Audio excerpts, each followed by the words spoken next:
Yeah, friends, Benjamin here, Rogue Stoneware, kicking it home with one of my favorite mugs from a recent Sip and Paint pottery party. Let's go. If you've been to one of those, give me a shout out, or just say where it was or what you loved about it most. Today, I'm actually sharing a very personal lesson.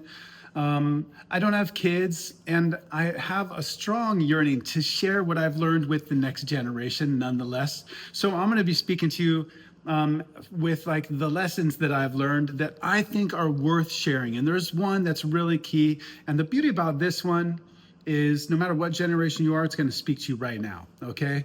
And it's this: number one rule for our lives is we must prioritize the values that we stand for and live them starting right now. In other words, we must dedicate ourselves to becoming the process of who we are on the deepest level. That's got to be our priority number one. And we need to make choices. We need to do actions that align with it. Here's the reason. Number one, there's so many reasons to it, but this is why this is number one. And the reasons for this one, that you must dedicate yourself to living in your fullest, is that if you don't, you practice what you get good at, number one. So you might practice coming up with excuses to not live in your fullest. That's what most of us do. And so then you miss out on that life. Imagine a life where you are living in your highest and best every day. Just imagine it. What does it look like for you? Feel like? How profound of a difference does that make for your day to day? You know, it's a fun question to ask. It's a fun mental exercise. What does it look like if I'm living my highest and best? Is it where you're at right now, or what changes? Because those are things that help you to align your new goals, right? So then number one is you miss out on it. The other one is really key and important to you too right now, and that is you don't get to teach it to the next generation if you don't teach how to do it. One of my favorite lessons of being a teacher is you don't teach what you teach who you are. The way that I think about that is, and this is same for adults, parents as well, is the kids don't listen to your words, they watch your actions, right? And this is true across the board for all the things.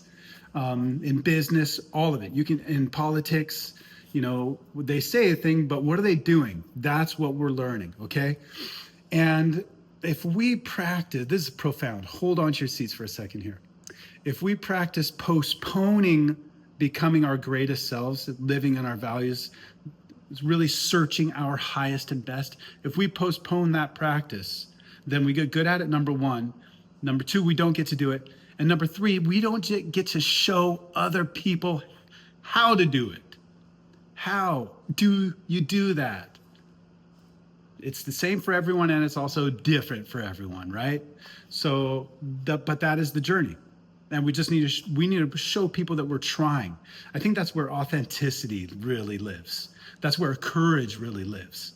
You want to be a leader? That's where you live, is discover who you are on the highest end level and show people how it is that you do that. How do you become your highest and best? You alone get to teach that, and you teach it through who you are, right? So number one lesson that I feel I've learned in my life that has really helped me to up-level my purpose and my passion for it is that you cannot postpone doing it. You just can't postpone it. You got to start right now. And anytime that you feel yourself compromising, check it. Recognize that you're doing that and ask yourself why. You know, is there a better way? Is there another way that I can do this and check all the boxes that I need to check today? There probably is. There might be a line in the sand for you also, but that's you'll get to learn that too. I love it. Maybe we'll talk about the line in the sand next. If this inspired any questions or comments for you, I'd love to hear what you have to say. Appreciate you guys.